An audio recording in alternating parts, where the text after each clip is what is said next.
Mes amis, bonsoir à tous. Brouchim Abaï pour notre cours hebdomadaire. Chazakour a fait le déplacement malgré la pluie, malgré le froid, malgré le vent. En réalité, c'était vraiment une soirée, on aurait voulu rester à la maison. Donc, Bezrat Hashem, comment dit les fonds, Sahara, Agra. En fonction de l'effort, également la récompense. Donc, Bezrat Hashem, ça vous protège à tous. Tout ce que vous avez besoin, tout le Ham Israël. Amen, Kenny Ratzon. Alors, je vais vous raconter une histoire. Peter, tu disais que je raconte bien les histoires. Alors, celle-là, elle va te plaire. C'est une histoire qui est un peu triste. Mais vous allez voir que la fin, elle a été positive. C'est une histoire qui est arrivée en Israël, il n'y a pas très longtemps. C'était en 2015. Et pour ceux qui se rappellent peut-être un petit peu, il y avait à cette époque l'intifada des coups de couteau, le marché Vézicham, par ces terroristes. Je me crois, ils nous débarrassent de boîtes pour toutes. Et un jour, il y a une personne, il y a Rishon LeZion, dans la ville de Rishon LeZion, qui attendait donc le bus pour aller au travail. Là, il marchait au Vézicho, il y a un terroriste, un Mechabel qui s'approche de lui et qui l'a poignardé par derrière dans le dos, évidemment pour le tuer. Donc lui, il s'est défendu comme il a pu, il a repoussé, et finalement le terroriste, il a été arrêté. Donc évidemment, tout de suite, les Kochot Hatzala arrivent sur place, on l'amène immédiatement à l'hôpital pour lui apporter des soins. Et pendant qu'on est en train d'essayer de soigner sa plaie, donc au couteau, on lui dévoile, on remarque, on découvre que le type, il avait une tumeur maligne qui commençait à se développer dans son dos. Donc, bon, Hachem, tout de suite, on fait l'opération, on lui retire, et donc on lui sauve la vie. Évidemment, ça fait les gros titres. Il est rentré poignardé pour parler d'horroriser. Finalement, on lui a trouvé, Baruch Hachem, quelque chose de grave. On arrive à le soigner. Maintenant, l'histoire, elle ne s'arrête pas là. Le terroriste, maintenant, il faut le juger, évidemment. Il va essayer de tuer, etc., etc. Et ce sera tout ce qu'il va dire. Mais je ne dois pas être jugé, moi. Je ne dois pas être jugé, moi, pour meurtre. Moi, je devrais être récompensé. Parce qu'en fait, grâce à mon acte, on a sauvé, en fait, ce type-là. Donc, vous devriez presque un prix Nobel. Pourquoi? Il dit, parce que c'est vrai que moi, l'attention n'était peut-être certes pas très bonne. Enfin, pas très bonne, vous avez compris. Mais en fin de compte, je vais quand même sauver la vie. Donc, vous devriez me récompenser. Évidemment que le tribunal, il n'a pas du tout tenu compte de ses propos. On l'a condamné. Mais ça a été une vraie histoire. Et là, évidemment, il y a une question qui se pose, mes amis. Dans la vie, il y a des fois des personnes qui veulent nous faire du mal. Et au final, ça se trouve être du bien. Et on va voir exactement, c'est ce qui s'est passé avec notre cher ami Yosef, dans notre histoire. Il va avoir une réaction, après 22 ans de souffrance, coupé de son père, coupé de sa famille, coupé de tout ce qu'il connaissait, ses repères, etc. Va arriver le moment où finalement la roue va tourner, et que c'est lui maintenant qui se retrouve en position de force, et il peut, comment on va dire, régler les comptes avec les frères. Et elle va sortir une phrase extraordinaire. Atem chashavtem le ra'a, Elokim chashava le Torah. Donc vous vous souvenez, la semaine dernière, on a parlé de rancœur, on a parlé de ça, mais là vous allez voir qu'on va parler d'un point qui est en relation évidemment avec Yosef, mais un truc quand même assez différent. Yosef, il arrive ici avec quelque chose d'incroyable, il dit, vous savez que vous avez pensé à faire du mal, mais au final, je ne peux pas vous en vouloir, parce qu'il n'y a que du bien qui est sorti de tout ça. Alors il faut comprendre, Yosef, il a souffert. Si vous regardez le Tanakh, Torah, Levim, Ktuvim, il n'y a pas une personne, à part Yosef, où la Torah, ou le Tanakh en tout cas, va répéter à pas moins de 8 reprises qu'il a pleuré. Il a pleuré. Attention, il n'a pas pleuré au moment où on l'a vendu, il n'a pas pleuré au moment où il est jeté en prison, il va pleurer à chaque fois de tristesse, de douleur, d'incompréhension, etc. Quand il va retrouver ses frères, il ne va pas arrêter de pleurer. Même comme un chaman. Il pleure. Parce qu'il y a tout qui remonte. L'année dernière, je me rappelle, on avait fait un cours sur pourquoi il a pleuré maintenant, pourquoi pas avant. Parce qu'on avait dit, et l'ifkot vet l'isrok, il y a des moments pour rire, il y a des moments pour pleurer, et il y a aussi des moments pour agir. Yosef, il est dans un moment où il devait se construire, il devait survivre. Sachez, mes amis, quand on est dans des épreuves dans la vie, tu peux décider de te fixer 2 points de repère. Ta souffrance ou le but à atteindre. Et en général, quand le but à atteindre, il est clair, les embûches sur le chemin, ils sont beaucoup plus faciles à passer. Je vous donne un exemple. Vous prenez une personne qui est en prépa de médecine. D'accord? J'ai eu beaucoup d'amis qui ont fait médecine, beaucoup qui ont échoué, certains qui ont réussi. Donc, comme vous le savez, la première année de médecine, c'est pas uniquement des études, c'est surtout un concours. Tu as beau travailler, tu connais tes matières, tu passes l'examen, tu connais bien, tu as eu 80 sur 100, mais la majorité des autres, ils ont eu 82, tu passeras pas, t'es recalé parce que c'est un concours justement. C'est pas uniquement noté en fonction de tes notes, mais également en fonction des notes des autres. Donc c'est ça le problème. Maintenant le type, moi j'ai connu une personne, il a fait première ration prépa, il a raté. Deuxième année, il a raté. Il me disait, je rigole pas, il calculait le temps, il calculait son temps dans sa journée, même quand il allait aux toilettes. Il ne s'autorisait pas plus de 3-4 minutes aux toilettes. Vous imaginez? Tellement qu'il était pressé. Manger, je ne vous dis pas, le sport, il n'y en avait pas. Pendant 2 ans, il n'a pas fait de sport, il n'avait pas le temps. Et je le voyais quand même Shabbat, bon, il avait l'air assez quand même heureux dans sa vie épanouie. J'ai dit, mais comment tu tiens un stress pareil, un rythme pareil? Et il m'a dit, c'est vrai que c'est embêtant, j'ai mes potes qui sortent, ils m'appellent pour sortir, pour aller en voyage, viens on va s'accrocher, viens on va là, viens on va là, viens en faire un foot.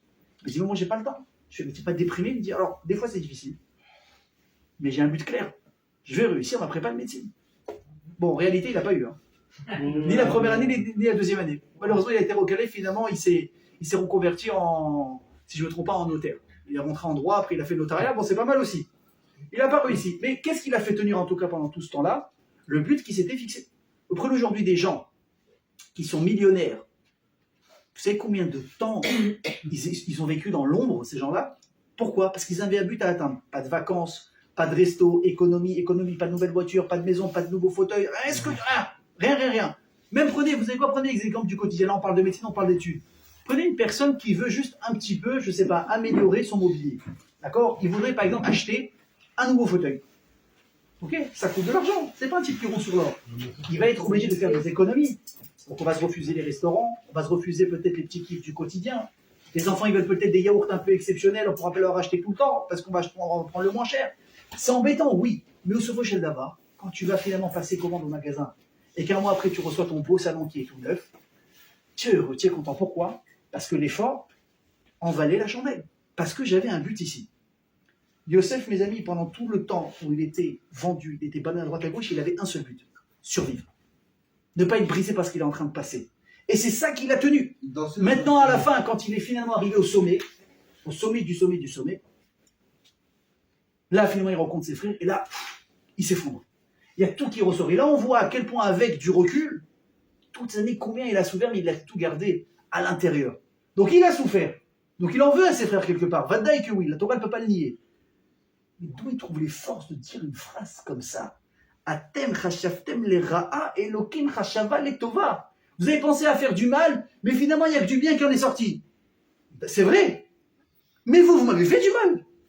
Vous n'avez pas pensé à me faire du bien. Vous allez me faire du mal. Vous avez voulu me vendre, vous avez voulu vous débarrasser de moi. Même d'un moment, vous avez pensé à me liquider, carrément. Donc, comment Youssef ici va trouver ici, on va dire, les forces de ne pas leur en vouloir, mais ce n'est pas que des mots de ne pas leur en vouloir. On sait que Youssef, finalement, quand leur père va mourir, il va s'occuper de ses frères, il va les nourrir jusqu'au dernier jour de leur vie et de sa vie aussi à lui.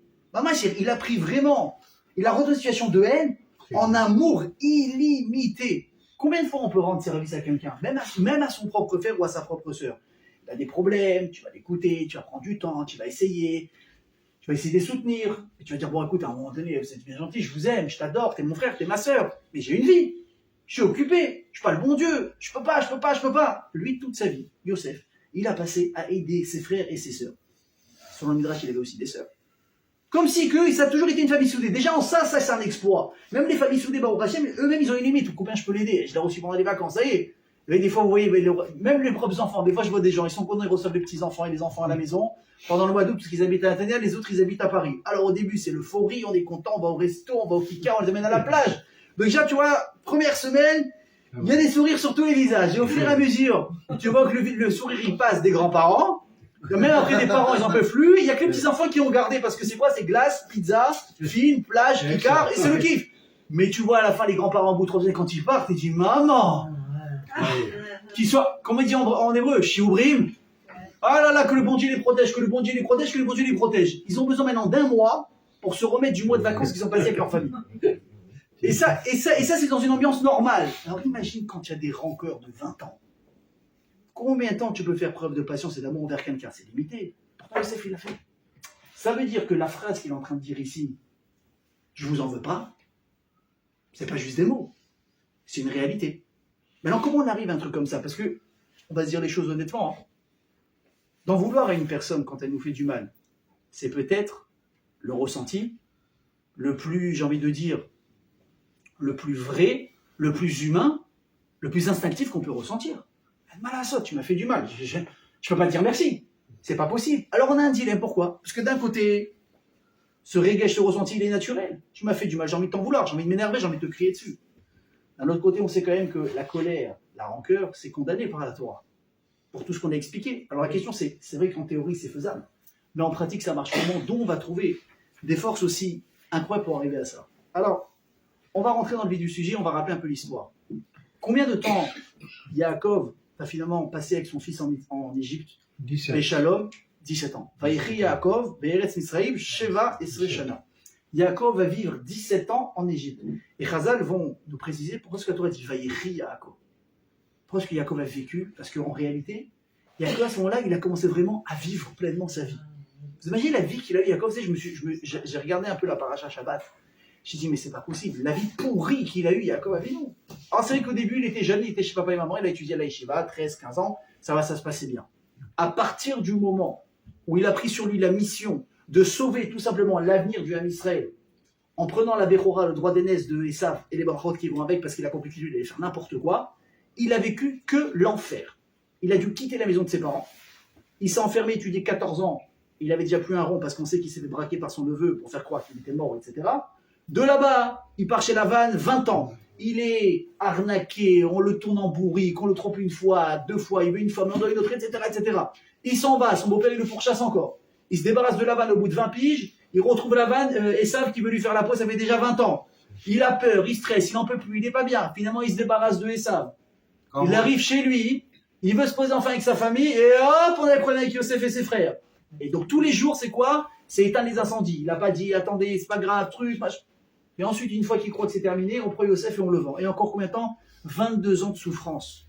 À tel point que quand il va arriver chez Paro, Paro le voit, qu'est-ce qu'il lui dit? Imaginez, hein. Imagine la reine d'Angleterre, elle est reçue aux États-Unis.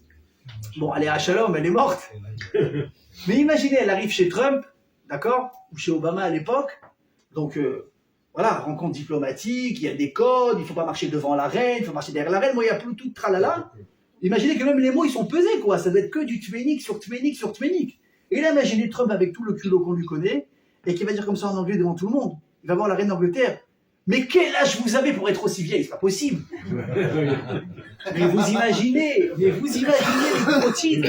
Ça va être un séisme dans les nouvelles, comment il a osé, il a honte de rien, et ça se fait pas, c'est déplacé. Chez nous, on va dire Blainara, il a voulu lui mettre l'œil, et nanana. Ça paraît complètement fou. Et pourtant, c'est ce qui s'est passé.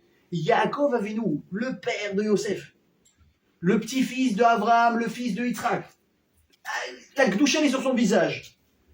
D'accord? Et quand il arrive, Paro, il se rend compte que puisque Yosef, c'est Ishmatzliar, c'est quelqu'un qui est incroyable, imagine bien que le fruit ne tombe jamais très loin de l'arbre. Donc s'il descend de Yaakov, c'est que Yaakov aussi, c'est quand même un sacré personnage. La première chose qu'il trouve à dire Yaakov quand il le rencontre, c'est quoi? Mais quel âge tu as? C'est une question à poser, ça. Quel âge tu as? Une personne qui est âgée, ça se fait pas du tout. C'est pas classe, même si c'est pour moi, c'est pas un voyou. C'est un roi, il connaît les codes quand même. Réponse, il dit Razal, Yaakov, il a été tellement, entre guillemets, sur son visage, tracé par les rides, mamache, marqué sur son visage par les épreuves qu'il a eues dans sa vie, de douleur, de fatigue, de difficulté, etc., que ça se voyait sur sa tête, qu'il était vraiment, il avait passé dans sa vie, il faisait encore plus vieux que son âge. Au tel point que Baron lui dit, mais quel âge tu as? Il ne pouvait même pas s'empêcher. Donc on demande à Yaakov, mais combien de temps? Quel âge tu as? Donc vraiment, il a mal vécu toute sa vie. Et nous, on est là avec nos petites galères. Oh là là, je suis déprimé, je suis pas bien, j'aime bien la vie, pourquoi tu me sauves pas de ci? Regarde ce qu'ils ont passé, les vies qu'ils ont eues, la botte à clocher. Et avec ça, ils n'ont jamais lâché leur imona et leur service divin. Donc ça, c'est une petite idée à retenir. Combien de temps en total, on a dit, il a vu Yaakov en Égypte, avec son fils, entouré toute sa famille? 17 ans. C'est vraiment, écoutez bien ce que je vous dis, la première fois depuis des dizaines et des dizaines et des dizaines d'années qu'il vit enfin sereinement. Vous savez, c'est comme un grand-père. Je pense que vous l'avez tous vécu, vous allez Bezrat Hashem le vivre à un moment donné. Ouais. Tu t'es marié. Tu t'es battu pour ton Shalom Bayit, c'était pas gagné. Jusqu'à aujourd'hui, c'est pas gagné. Tu as eu des gosses, tu les as éduqués, tu as payé les études, tu as payé les facs, tu étais à l'école, tu n'as pas fait les nuits, tu es parti aux réunions de parents d'élèves.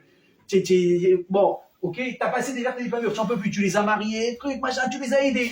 En ça, tu es fatigué, tu as 70-80 balais, d'accord? Tu commences à prendre, on va dire, ta retraite à tous les niveaux. Et là, c'est quoi ton seul nachat?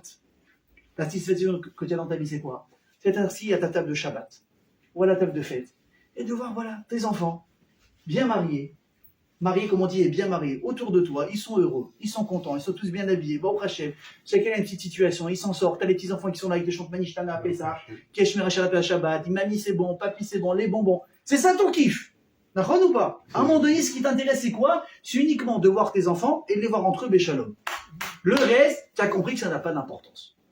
Donc ça, c'est le kiff d'un grand-père. Et Yaakov, il arrive à vivre comme ça grâce à Dieu pendant 17 ans. Et Yaakov est là, Yosef est là avec eux, etc. Sauf qu'à un moment donné, Yaakov est niftar. Donc, on sait très bien qu'on va faire le voyage depuis l'Égypte jusqu'à là, on l'enterre là-bas. Et à partir de là, cette sérénité qui planait, elle s'estompe. Pourquoi? Les frères, ils commencent d'un coup à avoir très peur. Parce que depuis la rencontre entre Yosef et ses frères, 17 ans en arrière, où il y a eu ce premier choc de « bon, vous m'avez vendu, je vous aime quand même, venez amener papa, je vais m'occuper de vous », il n'y a jamais eu plus de discussion sur ça. D'ailleurs, juste pour la petite anecdote, il y a marqué que quand Yosef Hatzadik, il a reçu son père, il s'est installé avec eux, etc., on a dû aller dépêcher Yosef, le tenir au courant que son père n'était pas bien. Il fallait absolument qu'il vienne de là où il était, laissé ce qu'il était en train de faire pour venir chez Jacob et s'occuper de lui. Tout le monde demande, attends, mais dis-moi, pendant 22 ans tous les deux, vous avez vécu un trauma de solitude, de manque l'un de l'autre. Quand c'est que tu n'es pas au chevet de ton père tout le temps, quand c'est que tu ne le lâches pas? Chazal vont donner une réponse extraordinaire. Avec tout l'amour que Yosef portait à son père, tout le manque qu'il avait eu envers lui et qu'il ressentait encore, vous savez, je vais vous dire, quand il y a des fois des traumas dans la vie, un manque très très profond qu'on a vécu, des fois on ne peut même jamais s'en remettre. Imaginez à l'époque, il n'y avait ni psychologue, ni psychiatre, ni psychanalyste, ni Wello, ni Ritali, ni quoi. Le type, il avait un trauma. La seule manière d'y remédier, c'était en fait de faire exactement l'inverse, jusqu'à peut-être que ça passe un jour. Donc on aurait espéré peut-être que Yosef, il n'allait pas lâcher son père pour justement, on va dire, abreuver cette soif sans cesse qu'il avait du manque de son père. Or, Yosef, il n'a jamais été comme ça. Il mettait la distance avec son père. Pourquoi? Nous dit Srazal. Parce que Yosef redoutait une chose, de se retrouver seul avec son père un jour à la maison. Et que son père va finir par lui poser la question, mon fils, maintenant on n'est que tous les deux. Dis-moi enfin, qu'est-ce qui s'est passé cette fameuse nuit où tu as disparu? Et Yosef, il voulait absolument pas, à n'importe quel prix, devoir être obligé de raconter la vérité sur ses frères. Il a préféré se priver de ces moments seul à seul, en tête à tête avec son père. Non, il faisait toujours en sorte que dès qu'il était avec son père, il y avait un autre frère à côté. Toujours quelqu'un. Personne, que jamais Yaakov puisse se poser cette question. Vous imaginez? C'est quoi le kiff qu'on a, même nous qui voyons chez nos parents tous les jours ou de temps en temps? Des fois, on veut simplement s'asseoir avec eux, parler avec eux sans personne. Là, il y a un coup de fil, écoute, je te rappelle, maintenant je suis avec papa, maintenant je suis avec un tel, c'est lui et moi. Personne d'autre. Et pourtant, on les voit. Yosef, vous croyez qu'il n'avait pas envie un jour de prendre un café juste seul, sans entendre Shimon qui ramène son grain de sel, ou Binyamin, ou celui-là? Non.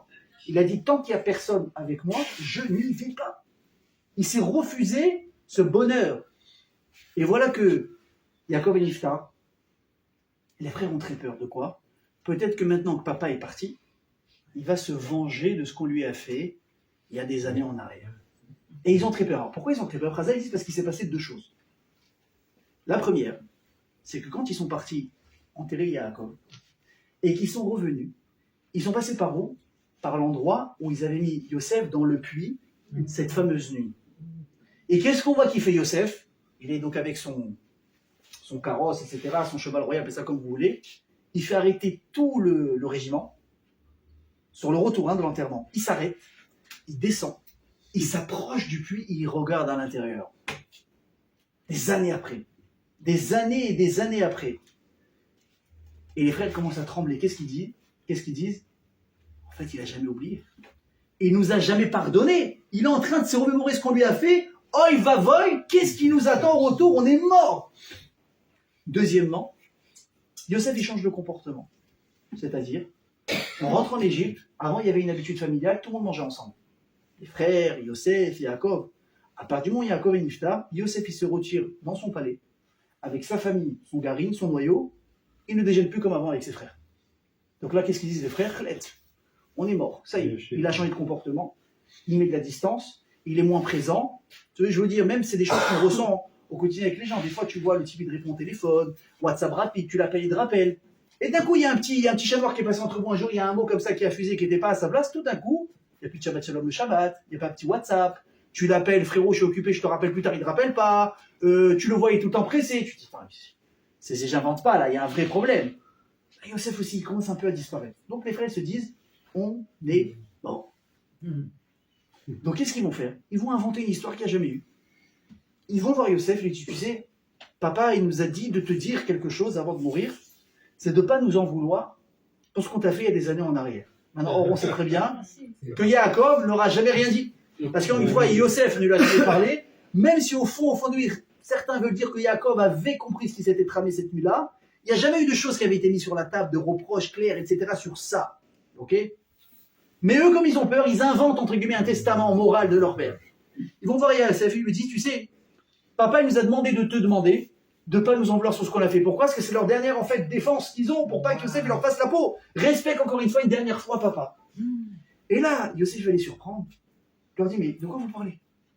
De quoi vous parlez? Pourquoi je dois vous en vouloir? Atem chashavtem lera'a, aval elokim chashava letova. Pourquoi? Les manasé okayom azé la chayotam rav. Vous, c'est vrai que vous avez pensé tordu, bien tordu. Mais le bon Dieu Padre, il a pensé qu'à faire du bien, parce que s'il m'avait pas envoyé en Égypte, je ne serais pas là où je suis aujourd'hui. Et jamais j'aurais pu vous faire vivre et survivre cette famille à partir de maintenant, etc. Donc en fait, vous avez mal agi, mais je dois vous dire merci. Donc ne vous en faites pas. Et Chazal, ils disent, regardez comment, des fois, dans la même situation, chacun avec son regard, il peut avoir deux perceptions de la même situation totalement différentes. Chazal, ils disent que pourquoi est-ce que Yosef il s'est penché sur le puits au retour? Les frères ont dit, ça y est, on est mort, il nous en veut, il n'a pas oublié. Chazal, ils disent au contraire. Parce que Yosef, il est venu voir Hachem, regarde où j'étais et où tu m'as mis aujourd'hui. Ah, bouma, c'est Hachem. Combien Hachem, je dois te dire merci. Lui, il pensait que oui. Hachem, regarde où j'étais un moment donné dans ma vie. Et bon, Hachem, aujourd'hui, où j'en suis arrivé. Mais vous savez combien de fois? Des fois, tu vois, l'autre fois, j'ai vu une photo, je ne sais plus de qui c'était. On voit les débuts de Steve Jobs. Dans un garage avec deux potes, n'importe quoi, ça a explosé. Elon Musk, pareil. Même l'autre fois, ils ont fait la comparaison avec Torah Box. Ils ont commencé dans un petit garage, ils étaient deux, bon, après, aujourd'hui, c'est devenu un truc, ça fait 20 ans, ils diffusent le. C'est incroyable, donc tu dis, waouh! Tu dis, incroyable, comment on a commencé avec ça, j'avais rien, j'ai construit au fur et à mesure, j'ai avancé. Yosef, c'était la même chose. Et pourtant, les frères, ils ont pensé l'inverse. Un, il a pensé Maraboum à Hachem, l'autre, ils ont compris, les carottes sont cuites. On est mort, il nous en veut. Et pourquoi est-ce que Yosef, on a dit, il a arrêté de manger avec ses frères? C'était pas du tout parce qu'il leur en voulait. Chazal, ils disent, c'est parce que Yosef, il avait du respect pour ses frères, c'est-à-dire. On sait que quand Yosef il venait déjeuner avec son père, dîner avec son père, et que tous les frères étaient présents, comme on l'a dit, jamais ils se retrouvaient seuls avec lui, Yaakov, par kavod pour son fils parce qu'il est vice-roi, et aussi par amour de languissement qu'il avait eu pour lui, il asseyait toujours à la place d'honneur, à côté de lui, à sa droite. Maintenant, vous savez que normalement il y a des codes, surtout quand, on va dire, je ne dis pas qu'il faut faire absolument attention à ça, mais moi j'ai connu des maisons, mamache, la hiérarchie est très importante. Il y a le chef de famille. Il y a l'aîné, ou en tout cas le plus âgé, à sa droite, le deuxième plus âgé à sa gauche, et ensuite comme ça. J'ai même vu des gens, écoutez bien, quand ils vont en vacances, tu sais, des fois il y a toujours, quand tu loues une villa et qu'il y a tous les frères et sœurs qui viennent, bon, ça peut se chamailler qui prend cette chambre, qui prend ça, il y a une terrasse, il y a une salle de bain, un truc, embrouille direct. C'est-à-dire, t'arrives, t'as posé les valises, t'as pas commencé les vacances, il y a des gens embrouillent. Alors les parents, des fois, ils veulent se payer, ils veulent pas se payer, débrouillez-vous, ça crie, ça truc. J'ai vu quelqu'un de très simple. Il y a une règle dans cette famille. Évidemment, la meilleure chambre, on la donne aux parents, bon, ça c'est normal. Ensuite, comment ça se passe? Du plus âgé au plus jeune, vous choisissez votre chambre. C'est même pas négociable. Donc l'aîné, il vient, il prend la plus belle suite après les parents, c'est pour lui, on accepte. Le deuxième, il arrive, bon, ben le dernier, bah, c'est comme ça. Pourquoi? Parce qu'il y a des gens plus âgés que toi. Tu les respectes, c'est comme ça, il y a un ordre hiérarchique. Vous aimez, vous n'aimez pas? Moi, je trouve ça quelque chose de beau. Alors après, en général, moi, je trouve que dans les familles aussi, il y a du savoir-vivre, parce qu'on va pas toujours laisser le dernier avoir la chambre la plus pourrie, c'est pas sympa. Après, il y a des petits arrangements. Mais au moins, ça évite les problèmes. Yaakov, lui, à la base, il devait donner à qui du kavod? Bah, déjà, Réhouven. Pourquoi? Parce que Réhouven, c'était le Bechor. Ensuite, on a Shimon, ensuite, on a Lévi, ensuite, on a Yehuda qui représente la Malchoute. C'était eux qui devaient trôner autour de Yaakov. Et pourtant, qui est-ce qui faisait trôner au premier? C'était Yosef. Mais du coup, quand Yaakov, il est niftar, il n'y a plus de raison maintenant d'être là devant eux et de prendre la place. Au contraire, il ne voulait pas les écraser. Lui, il voulait leur faire kavod parce que c'est le petit frère. Vous imaginez, c'est le 11e d'une fratrie quand même. Il a dit, quand il n'y avait papa, je m'asseyais comme ça, je me mettais en tête de table parce que c'était pour lui faire plaisir. Mais maintenant qu'il est parti, moi je veux plus avoir ce rôle d'être au-dessus de vous. Donc il s'est retiré justement pour ne plus que eux aient l'impression que lui il est supérieur à eux. Donc encore une fois, regardez comment dans une même situation, deux regards différents, deux résultats totalement différents. Donc maintenant, comme on a dit, comment est-ce que Yosef il a trouvé justement les forces d'avoir une réaction pareille? Parce qu'en fait, ça voudrait dire quoi? Comme on dit en français, la fin justifie les moyens. Donc en fait, j'ai utilisé les pires méthodes pour arriver à mes fins, mais comme la fin est bonne, alors ça va. Mais alors, je vais vous dire, même si j'adhère pas à cette idée, hein, du tout, la fin ne justifie pas les moyens. Moi, je pense pas comme ça. Mais là, j'ai un double problème. C'est que ni les moyens, ni la fin dans la tête des frères, elle était positive à la base. Si tu dis, écoute, regarde, je vais voler les riches pour donner aux pauvres. Ok, je joue le Robin des Bois des temps modernes. Tu dis, bon, alors son intention à la fin, elle est noble. Bon, il a braqué des gens. Est-ce que oui ou non je vais accepter? Chacun est libre de penser ce qu'il veut. Mais au final, tu veux faire quoi? Faire du bien. Là, tu vas dire, est-ce que la fin justifie les moyens ou non? Mais quand je te dis, je vais voler les riches pour m'enrichir à moi, mais finalement, il y a un problème dans tes comptes, tes virements aux îles Caïmans et en Suisse, et finalement, il y a eu un problème, c'est tous les pauvres des pays autour qui ont reçu cet argent. On va t'applaudir, mais pas du tout. Tu t'es fait avoir à ta propre escroquerie. Là, il n'y a ni fin, ni moyen, ni quoi que ce soit. Tu es un escroc et tu t'es fait avoir dans ton escroquerie. Et quelque part, on a envie comme ça, quelque part, de pointer du doigt le frère de Yosef. Yosef, à quel moment tu peux leur dire bravo? Mais ce qui s'est passé, c'est pas grâce à eux. C'est uniquement Hachem qui est venu et qui a fait en sorte que le Galgal, que la roue, finalement, elle prend une tournure totalement différente. Quel ici bon côté tu peux réussir à trouver? Bah écoutez, mais je vais vous étonner. Le Zohar, il vient. Il nous dit que la vie, c'est comme ça qu'on devrait fonctionner. Une personne qui te fait du mal, tu dois être capable non seulement, on n'a pas la semaine de ça, de rancœur, etc., pas lui rendre du mal, mais lui rendre du bien. C'est la folie. Mais c'est de la folie. Tu dis, attends, je suis une victime? Pas une victime. Le mec m'a fait du mal. Déjà que je ne lui rende pas, c'est une mitzvah. Tu me donnes en plus maintenant de lui rendre du bien. Et on raconte une histoire, écoutez bien, qui est arrivée, j'ai oublié l'époque où c'était, mais c'est une vraie histoire. Un jour, on raconte qu'il y avait deux juifs qui avaient fait des affaires ensemble, mais c'était pas très lisse par rapport à la loi, etc. Ils n'avaient pas mis tous les papiers en place. Bon. Et un jour, ils ont fini par se faire attraper par les autorités. Donc on a arrêté les deux. Et un, pour s'en sortir, qu'est-ce qu'il a fait? Il a accusé son associé, son ami. C'était lui le responsable, celui qui avait tout monté, et que lui, il ne savait pas les papiers, etc. Il a mis tout le dossier sur son pote pour s'en sortir. Et le deuxième, on arrive, on toque à la porte. Monsieur, c'est vous qui êtes responsable. On met les menottes, on le jette en prison. Donc lui, il comprend que c'est l'autre qui l'a balancé. Sauf qu'à un moment donné, ce deuxième, là, enfin ce type qui a été arrêté, il est libéré. Mais il entend que finalement, le premier aussi, il a été arrêté. Et qu'il a pris encore plus longtemps que lui. Bon, on va dire, ok, qui se débrouille, chef, bien fait pour lui. Il a essayé de me faire du mal, finalement, Hachem il m'a débarrassé de lui. Qu'est-ce qu'il a fait le type? Il dit, attends, moi j'ai une famille, ils ont galéré pendant que j'étais en prison. Lui aussi il a une famille. Et aussi sûrement ils doivent galérer pendant qu'il est en prison. Qu'est-ce qu'il a fait? Écoutez bien. Il est parti voir la femme de l'autre type qu'il a balancé, qu'il a mis en prison. Il est parti lui demander comment vous en sortez financièrement. Elle était en pleurs. Tu vois les tas de factures qui s'entassent.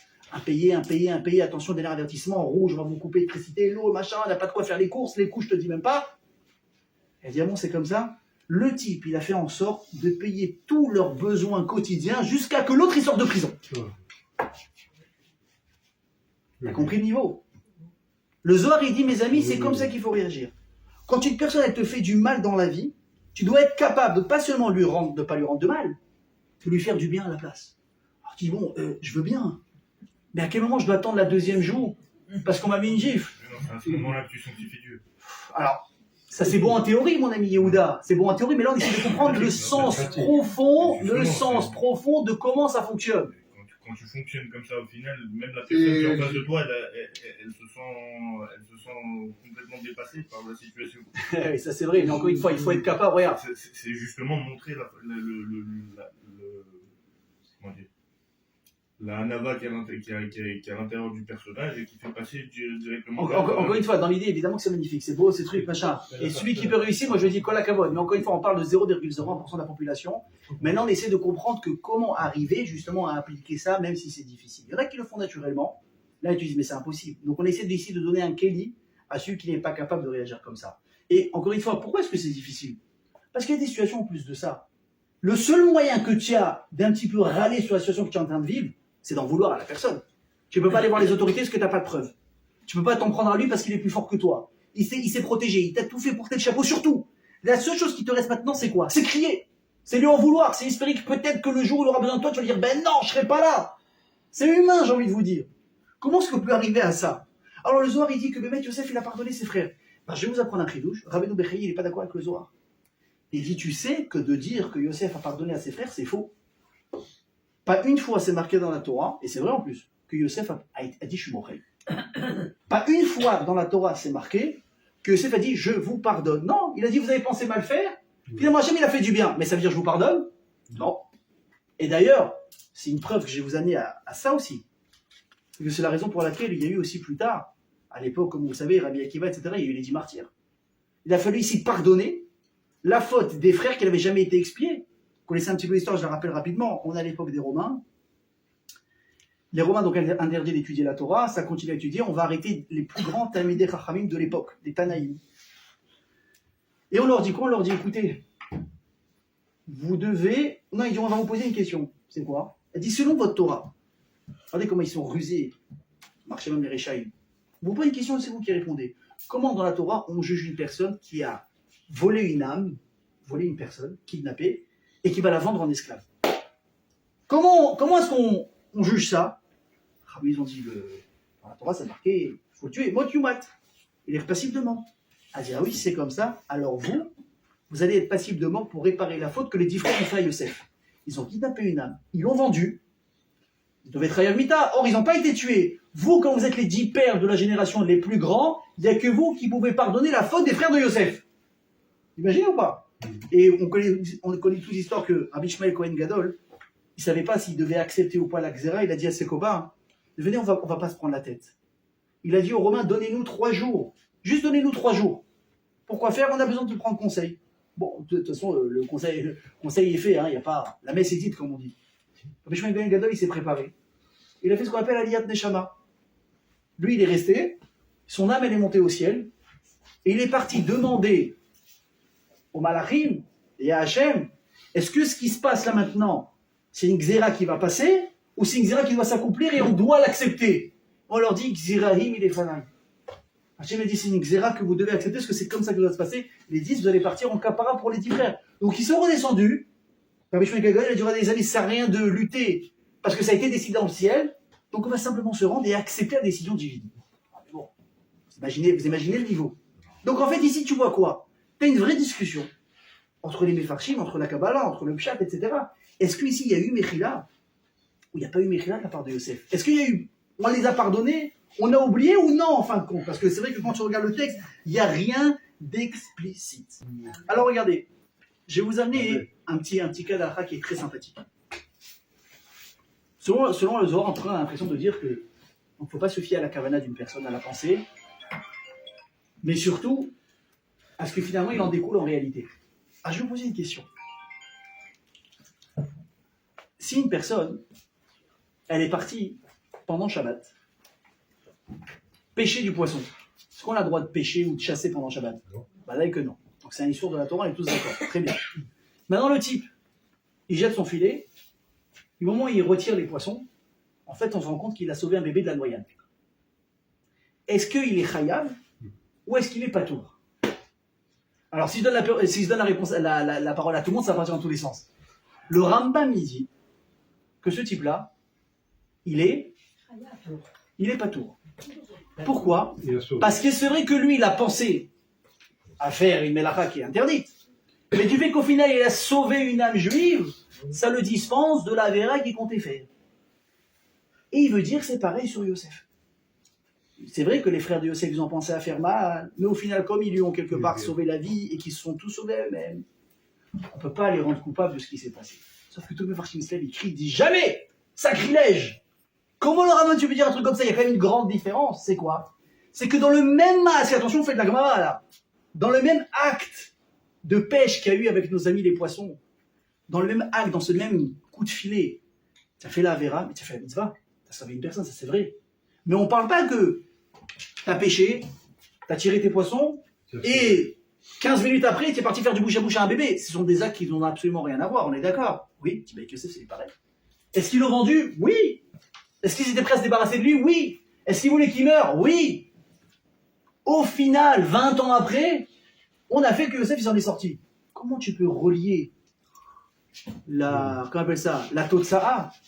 Finalement, le résultat par rapport à là qui s'est passé, c'est quelque chose qui n'a absolument rien à voir. C'est uniquement Hachem qui a réussi à tourner toute l'histoire.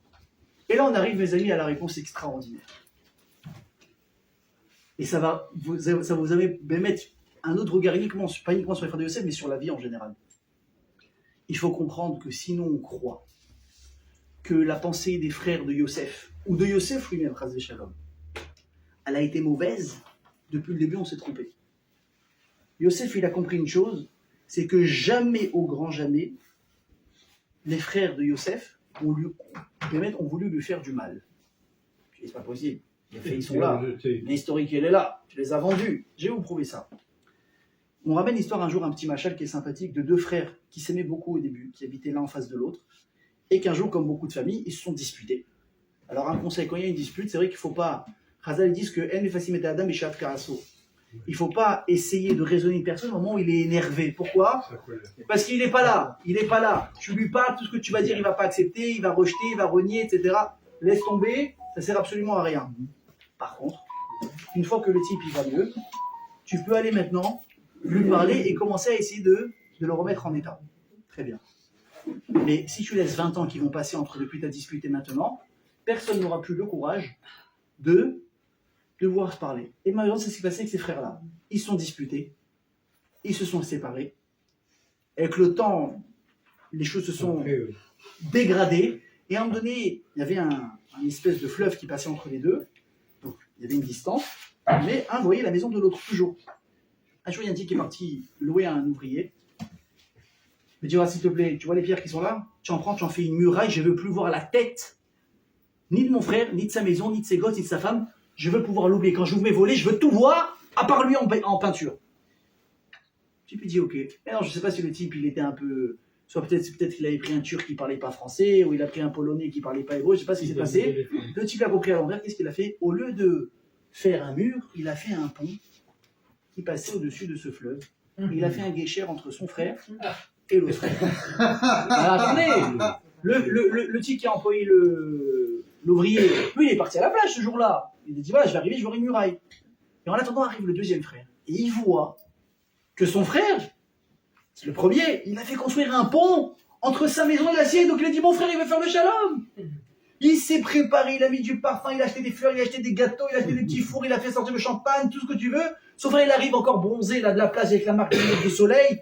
D'accord, il arrive comme ça, bronzé le sable. Et son frère, merci, je t'aime, je savais que tu voulais le shalom, j'attendais que cette occasion de faire le shalom avec toi. L'autre, il comprend pas ce qui se passe, et là, de loin, il voit. Alors lui, il cherche le mur, il voit pas de mur, qu'est-ce qu'il voit? Il voit un pont.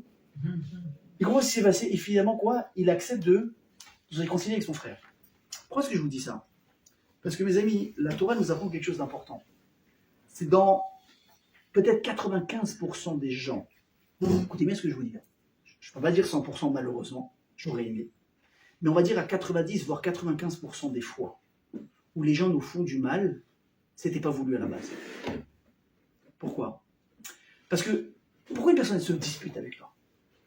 Pourquoi elle va mal te parler? Pourquoi elle va mal se comporter? Pourquoi des fois elle va un petit peu tordre le contrat original?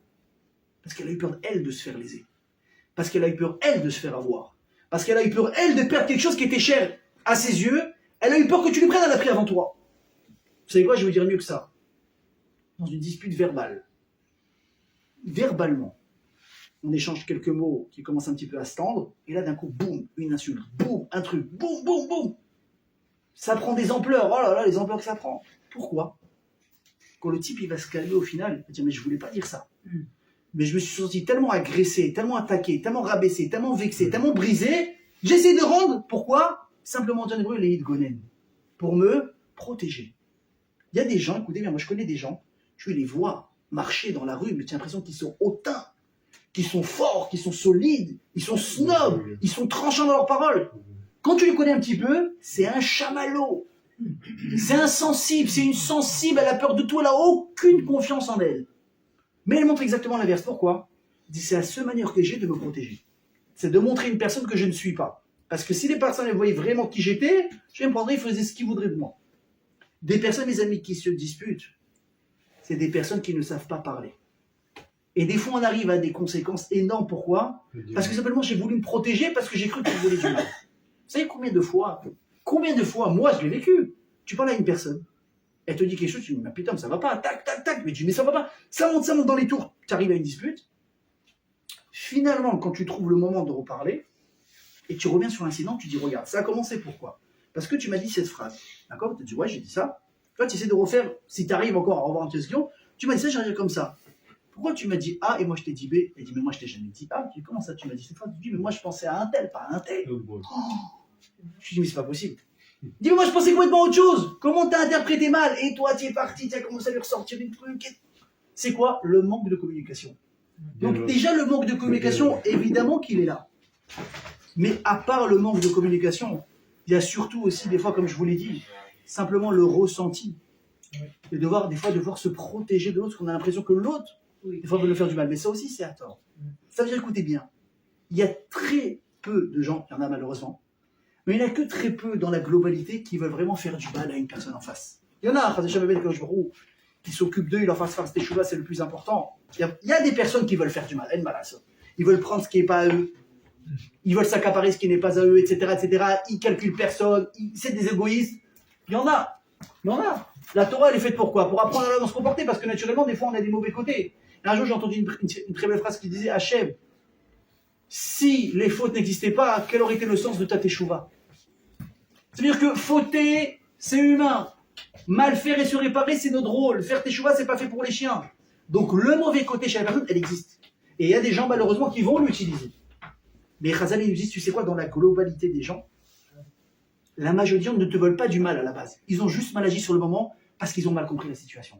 Parce qu'ils t'ont mal compris. Ce que tu as dit, ce que tu as fait, tes actes. On a montré l'exemple avec les frères de Yosef. Il est parti regarder un bord, il veut nous faire la peau, lui voulait dire merci Hachem pour le miracle. Il a arrêté de bien manger avec eux. Ça, il prend des distances, il dit au contraire, je veux leur faire cabote, je veux plus. Comment à chaque fois les choses elles peuvent changer? Pourquoi on arrive à dire tout ça? Yosef, il en voulait à ses frères qui étaient dans la veille, il a eu peur, il a pleuré, il a eu mal. Et il a eu un dilemme dans sa tête. Il a dit, j'ai le choix. Soit je les juge mal, parce que tous les faits sont là pour aller contre eux, soit je les juge bien. Comment, on a posé la question, comment tu peux juger bien une personne qui t'a fait autant de mal? Il a dit, c'est très simple. Je vais ici les mettre en test. Je vais leur faire il a fait un examen psychologique de l'humanité. Il a dit, qu'est-ce qu'il a dit? Il a dit, qu'est-ce qu'il va faire? Ils sont débarrassés de moi, pourquoi? Parce que je faisais ça, parce que je suis le fils de Rachel, parce que j'étais le préféré, parce qu'ils étaient jaloux. Ok. Ils sont arrivés à un point, ils se débarrassent d'une personne. Écoutez bien ce que je vous dis. Dit Razal, une mauvaise personne, elle aura beaucoup de mal à changer dans sa vie. Une mauvaise personne, vraiment, dans ses traits de caractère, il a beaucoup de travail à faire pour changer. Par contre, une personne qui est bonne à l'intérieur, mais qui est simplement gauche, qui est bête, qui fait des faux pas, lui, tu lui montres la lumière, mais tout de suite, il fonce là-bas, parce que son fond est bon. Vous avez dit, j'ai une manière de savoir si mes frères sont mauvais ou ils sont bons. Je vais le remettre, comme on a dit dans le même test. Je vais faire porter, je vais commencer à les rendre fous. Je te prends Shimon, remonte tes frères, descends tes frères. Je vais les énerver là, je vais les mettre vraiment à cran. Et au final, je vais prendre le petit Benjamin. Je vais l'accuser de vol, haute trahison à la cour. Incroyable, tu as pris ma coupe sacrée, on a parlé ça la semaine dernière. Zarmin, je vois des choses à travers ma ouverte. Toi, tu es le premier, toi, tu es le deuxième. Toi, quand tu es de jeune, tu es tombé, tu t'es cassé la cheville. Pas possible, comment il sait ça lui? J'ai grandi avec toi, sauf que toi tu le sais pas. Donc il en fait croire des choses, c'est un voyant, que c'est un roi, il est incroyable. Et on est déjà très tendu là, on a pris Shimon, eux ils ont été enfermés, ils ont été accusés de comment on appelle ça, d'espionnage et tout. Là on est vraiment, la corde elle est tendue. Il va accuser Binyamin. Pourquoi il fait ça? Écoutez bien. Pour donner l'occasion à ses frères de se débarrasser de Binyamin. Il dit, je vous sers sur un plateau d'argent une excuse en béton pour vous débarrasser du dernier fils de Rachel, préféré de votre père. Allez. Vous êtes des jaloux. Vous ne supportez pas qu'on aime plus que vous quelqu'un. Vous ne supportez pas la rivalité. Vous ne supportez pas peut-être ci, peut-être ça. C'est pour ça que vous m'avez vendu. Recommencez maintenant. Et là, on va voir qu'est-ce qui va se passer. Sauf que, surprise, les frères, ils ne réagissent pas du tout comme Yosef il s'était imaginé. Ils ne vont pas dire, tu sais quoi, t'as raison, prends-le, c'est un voleur, on monte tous les 10, on va retrouver notre père, etc. Pas du tout, il t'a pas compris, mon ami. Si on remonte tous, personne ne remonte. C'est où tu libères notre frère, on détruit l'Égypte. Mais imaginez, 12 portes. Des portes, t'as compris, c'est pas la porte de la Sina. les 12 ports de ville de l'Égypte. Yehuda, il dit, attends, c'est simple, on est combien? On est 10. Chacun prend une porte, ça fait 9. Moi, je prends les 3 dernières.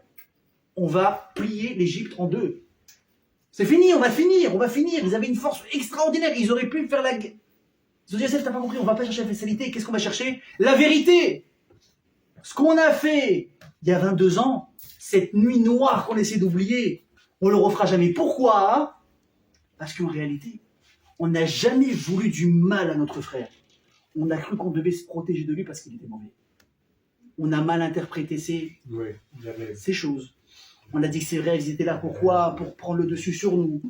Lui, il savait pas que ce qu'on mangeait, les animaux sans shrita et verminachai, c'était pas un animal normal, c'est un animal qui créait à partir de quoi? Du Sefer Yetzira. Qu'est-ce que c'est le Sefer Yetzira? C'est un livre, il y en a qui disent que c'est Adam Rishon ou Avram qui l'a écrit. C'est, on va dire, vous connaissez un petit peu Merlin l'Enchanteur, le grimoire de Merlin. C'était un livre. Tu pouvais faire ce que tu veux avec ça. Tu peux créer des animaux, tu peux créer la vie, tu peux faire tout. Eux, ils avaient eu ce livre. Ils étaient capables, à partir de ce livre, de créer des animaux vivants. Mais la différence, c'est quoi? Le goût, c'est le même. Sauf que la halachot, c'est pas les mêmes.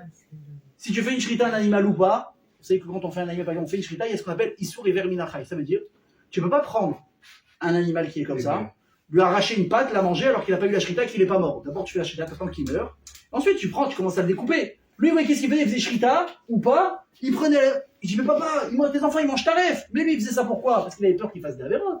Eux, ils pensaient qu'ils savaient qu'ils balançaient, mais en fait, ils ont compris que Yosef ne savait pas qu'ils avaient le Sefer Yetzira. En fait, Yosef a compris, ils ont compris que quoi? Que Yosef, il voulait leur bien. Il s'inquiétait du niveau spirituel de ses frères. Sauf que eux, ils l'ont mal interprété. Lui, il les a mal interprétés. Il fait des rêves. Regarde, papa, il essaie de prendre le dessus. Et ça. Et en plus, rappelez-vous ce que j'ai dit une fois. Les frères aussi, il y avait quelque chose, il y avait une autre donnée qui les inquiétait dans leur tête. C'est quoi? C'est qu'ils se sont dit, attends, dans la famille, il y a toujours un gène pourri. Abraham, il a eu qui? Ishmaël. Yitzhak, il a eu qui? Esav. Donc à chaque fois qu'il y a quelqu'un de grand qui sort, il y a Yitzhak ou il y a Yaakov, il y a toujours une pomme pourrie dans l'histoire. Nous, on est 12. Donc on n'est pas 2, on est 12. Il y en a un qui n'arrête pas de faire des problèmes là. Et là, il rapporte, il truc, machin, il se prend pour un roi. Si ça se trouve, la pomme pourrie chez nous, c'est qui? C'est lui. Donc nous, on a besoin en fait de quoi? Simplement de se protéger. Mais vous avez vu les ampleurs que ça a pris? Au début, c'était juste, bon, on lui parle pas, on l'aime pas, joue pas avec nous, traîne pas avec nous. Après, c'est, attends, on va le mettre dans un bord, on va le tuer, on va le vendre. Ça a pris des proportions et ils sont débarrassés de lui. Mais quand ils ont vu finalement la peine que ça a fait à leur père, ils ont réalisé, mais qu'est-ce qu'on a fait? Attends. Vous savez, c'est quoi le problème, les amis? Ça, c'est quand on réagit à chaud. Et quand il y a du métar, il y a du stress, la tension, des disputes, et ça augmente. À la fin, ça pète, mais ça va très, très, très, très loin. Pourquoi? Parce qu'au lieu de prendre le temps d'essayer d'apaiser la situation, tu t'es nourri de tes fantasmes sur la dispute, et ça a augmenté. Quel est le défaut principal, mes amis, dans une dispute? C'est que quand tu te disputes avec quelqu'un, au bout d'un certain moment, la personne, tu la vois plus comme une personne, tu la vois, écoutez bien ce que je vous dis, comme un démon. Tu le vois comme le mal incarné. Tu dis, lui, il est mauvais. Lui, c'est un jaloux. Il est possessif. Il est comme ci, il est comme ça. Tu lui as taillé un costard. Alors, encore une fois, il a peut-être des mauvais côtés. Il a un petit côté jaloux. Il a un petit côté pince. Il a un petit côté comme si... C'est vrai, mais il y a quand même plein de bons côtés. Sauf que dans une dispute, qu'est-ce qui ressort? Il n'y a pas un bon côté qui ressort. Il n'y a que les mauvais côtés et tu leur as fait coefficient 10 à chacun. Tu vois plus une personne, tu vois un monstre. Donc comment tu réagis devant un monstre? Tu prends toutes les armes possibles pour te débarrasser de lui. Mais une fois que le moment il est passé, tu as fait ce que tu as fait, tu as dit ce que tu as dit, et tu ne peux plus revenir en arrière, et tu es face maintenant au résultat de la situation que tu as créée de tes mains, là qu'est-ce que tu fais? Oh, mon Dieu, mais qu'est-ce que j'ai fait? Ça c'est parce que tu es une bonne personne. Tu as un regret à un moment donné, et tu donnerais tout pourquoi? Pour revenir en arrière, mais c'est trop tard. Par contre, une vraie personne mauvaise, lui je peux te dire, il tue quelqu'un, mais il dort très bien sur ses 2 oreilles la nuit. Tu dis, tu veux revenir en arrière, il te dit, mais donne-moi l'autre, je le tue aussi. Je l'arnaque aussi, Pourquoi? Parce qu'une mauvaise personne, mes amis, change très très rarement, voire très difficilement. Une bonne personne, si tu lui donnes simplement l'occasion de réparer, il va te supplier en pleurs de réparer. Et c'est ce qui s'est passé, mes amis, avec les frères de Yosef. Comment Yosef il arrive à dire, Atem chashevtem lera, Elohim chashav letovah? On a dit, mais ça peut marcher uniquement quand dans la même action, tu as du mauvais, mais finalement qui a donné du bon. Or là, il y a eu 20 ans d'écart. Comment c'est possible? Réponds. Yosef, il a compris une chose. L'action de base des frères, elle n'a jamais été mauvaise à ce point-là en soi. Elle a juste été erronée. Il y a eu une erreur ici de perception de choses, d'interprétation de choses. Mes frères, est-ce qu'ils m'aiment? Oui. Est-ce qu'aujourd'hui, s'il leur donne l'occasion de recommencer, ils l'auraient fait? Enfin, dès que dans la preuve, ils n'ont pas recommencé avec Benyamin. Alors que je leur ai donné en plus toutes les éventualités et les excuses de le faire. Donc ça ne prouve que quoi? Que ce sont des gens bien en réalité. Donc si j'arrive à remettre une personne dans le bon décor, dans le bon personnage, avec les bons côtés de la personne en face de moi, et je me rends compte qu'en fait il a simplement été pas mauvais, pas méchant, pas cruel, mais simplement bête, gauche, je peux lui en vouloir. Enfin, dès que je lui ai pardonné, c'est mon frère, c'est les grands frères, c'est les Jvatim. Donc on arrive à une force de dire quoi? Atem Rachatela, vous avez pensé mal, mais vous n'avez pas voulu faire mal. Et c'est vrai que Elohim, Chashava, Letova, Lema, Naso, Kayamazé, la Chayot Amrav. Et Vadda, comme il dit la Kabbalah, je vous ai pardonné. Après, pourquoi il y a eu les 10 martyrs? Moi qui dis parce que la Kapara n'a pas été assez grande, il fallait revenir. Bon, évidemment, les desseins de Dieu, on ne les comprendra pas, ça ne nous dépasse. Si simplement on pouvait tout comprendre, ça aurait été magnifique. Mais alors, c'est quoi le message, mes amis, du cours? Cette manière, on a parlé de rancœur. On a dit comment ne pas en vouloir à quelqu'un, etc. C'est très bien. Mais aujourd'hui, je voudrais vous apprendre peut-être une chose. Dans une dispute, et ça arrive à tout le monde, personne ne peut dire qu'il s'est jamais disputé. Des fois, tu ne peux pas disputer, les disputes elles viennent à toi. Mal à la sauce. Des fois, tu ne cherches pas les embrouilles, elles viennent à toi. Tu dis, mais je ne lui ai rien dit, je suis arrivé. J'ai acheté ce qu'il fallait, j'ai fait ce qu'il fallait, trac, les réflexions, les mots de travers, etc. C'est quoi la bonne attitude? C'est essayer, c'est difficile à chaud. Mais si, écoutez bien, un jour, quelqu'un m'a dit un truc très intelligent. Il m'a dit, tu sais comment, dans une dispute, tu peux savoir comment réagir? Ce sera jamais, on peut jamais te dire, écoutez bien, si un jour quelqu'un vous dit, tu sais quoi, regarde, quand tu seras devant une dispute, tu vas te dire, petit 1, je l'aime, petit 2, c'est mon fils, petit 3, c'est ma femme, petit 4, c'est mon mari, petit 5, il est comme ça, il m'a acheté un cadeau. Voilà, dis-toi tout ça au moment de la dispute, ça va t'aider. Réponse, ça va t'aider à wello. Pourquoi? Vous savez pourquoi? Parce que sur le moment, tu ne réfléchis plus. Tu réfléchis de manière instinctive. On m'attaque, je me défends. On m'agresse, je me défends. Quelle est la solution pour ne pas arriver à ça? C'est de te préparer avant. De te persuader à longueur de temps que la personne avec laquelle tu partages ta vie, les gens qui t'entourent, ton associé, tes parents, tes frères, tes sœurs, ce sont des gens bien. Pourquoi ça dit simplement, il faut être capable de regarder toujours les gens du bon côté. Regarde, concentre-toi sur les bons côtés de la personne. Pourquoi? C'est pas juste parce qu'on veut faire ici un livre tout rose, de contes de fées, etc. Parce qu'en réalité, la majorité des personnes sont bonnes. La majorité sont gentilles, la majorité ne te veulent pas de mal. Comment on est arrivé à ça? Ça a glissé, ça s'est parti en sucette à un moment donné, mais c'était pas le but à la base. Comment toi tu peux être capable de redresser le volant au moment opportun? C'est que si au moment où ça arrive, tu es déjà persuadé que la personne en face de toi elle est bonne, elle est généreuse, elle n'est pas égoïste, elle n'est pas un but de sa personne, elle est bien, tu t'es déjà convaincu, tu as déjà remarqué tous les bons côtés et tu les as vraiment, vraiment grandis à tes yeux, je vous assure, vous allez devant une dispute, tu prends beaucoup de distance avec la dispute. Les mots ne te vexent pas de la même manière. Ces propos ne t'atteignent pas de la même manière. Pourquoi? C'est parce que je parle à une personne qui est bonne, je ne suis pas une personne qui m'aime, je ne suis pas une personne qui a du bien. Mais il t'a dit ça et ça. Quand on aime quelqu'un, qu'est-ce qu'on dit? Mais non, il n'a pas pensé à ça, je le connais, n'est-ce pas? Pourquoi quand nous, on est entre guillemets spectateurs à la dispute de deux personnes, et qu'on va les réconcilier, ouais, mais il m'a dit ça, qu'est-ce que tu dis? Mais je le connais, c'est un mec bien, il t'a dit ça, mais il n'a pas pensé à ça. Pourquoi tu prends autant de distance? Pourquoi tu arrives? Parce que tu n'es pas touché. Parce que tu connais la personne. Parce que toi, tu te concentres sur qui il est en réalité. Pas sur les dommages collatéraux qu'il y a eu maintenant. Mais pourquoi est-ce qu'on ne serait pas, justement, pourquoi on n'arriverait pas à être cette personne, cette tierce personne en nous-mêmes? Une personne qui a pris cette distance. Mais comme on l'a dit, on peut y arriver uniquement avec une seule manière. En travaillant en amont. Il ne faut pas attendre la dispute pour se rappeler que la personne en face est bonne. Ça ne marchera pas. C'est un travail à faire au quotidien, chacun d'entre nous, sur toutes les personnes qui nous entourent. Notre conjoint, nos enfants. Des fois, on peut être déçu par ses enfants. Ah, je l'ai appelé, t'imagines, je lui donne tout, il m'appelle, je suis là quand il a besoin, je l'ai appelé une fois, je suis occupé, je suis pas là. Oh, je suis énervé. Et des fois, il y a des parents qui parlent pas à leurs enfants pendant 1 mois, 2 mois, parce qu'il m'a vexé, parce que truc. C'est normal? Non, c'est que depuis le début, t'as un regard bizarre sur ton fils. C'est pas normal. Et des fois, c'est l'inverse, c'est les parents. Et des fois, c'est les amis, des fois, c'est l'associé. Combien des fois, on peut être rochette, on peut soupçonner une personne, mais pour un rien. Et je vais vous dire autre chose, hein. Quand vous avez un mauvais regard sur une personne, n'importe quel geste, fait et gestes qu'il va faire, vous allez mal l'interpréter. Mais combien de fois j'ai vu ça, moi sur des gens sur moi, voire des gens les uns sur les autres. T'as vu, il a fait ça. C'est un mental, toi. Il est parti se le faire un verre de oui, mais il a fait pendant mon cours, ça veut dire qu'il ne calcule pas mon cours. Il m'a dit un fou. Il avait soif, il voulait prendre un verre de oui, mais l'autre fois, dans le cours de l'autre, il s'est pas levé. Pas parce qu'il n'avait pas soif. Mais ça paraît bête. Mais comme lui, il s'est attaché sur lui, maintenant il a un mauvais regard, chaque chose qu'il va faire, ça va être de travers. Donc en fait, ça veut dire, mes amis, que on a simplement des fois la possibilité dans nos vies de la rendre beaucoup plus agréable qu'elle l'est des fois. Tout simplement. Comment? En se forçant à se rappeler que les personnes, en grande majorité, elles sont pas si mauvaises qu'elles en ont là. Elles sont bonnes. Mais nous, c'est quoi notre erreur? On se concentre beaucoup trop sur les mauvais côtés. Alors évidemment, on ne nous a pas dit que quand je te donne une gifle, t'en la deuxième. Tu dois parler, tu dois prendre des distances. Comme a dit la Torah, Kabdeu vechashdeu. Quand on te dit, méfie-toi de cette personne, elle n'est pas nette. Par exemple, tu veux rentrer en affaire avec quelqu'un, on t'a pas dit maintenant que tout est beau, tout est rose, tu fais confiance à qui que ce soit. Qu'est-ce que dit la Torah? Kabdeu vechashdeu. Ça veut dire respecte-le et soupçonne-le un petit peu. Prends un peu de distance, fais tes devoirs, essaie de le jauger. Qui sait? Comment il est? Renseigne-toi sur lui. Si tout est bon, t'as pas de raison. Au fur et à mesure, tu verras. Mais vous avez compris comment ça fonctionne?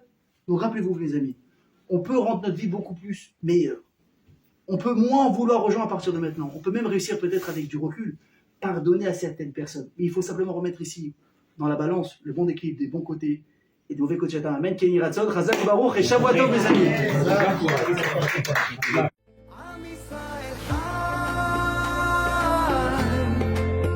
אם לא נשכח תמיד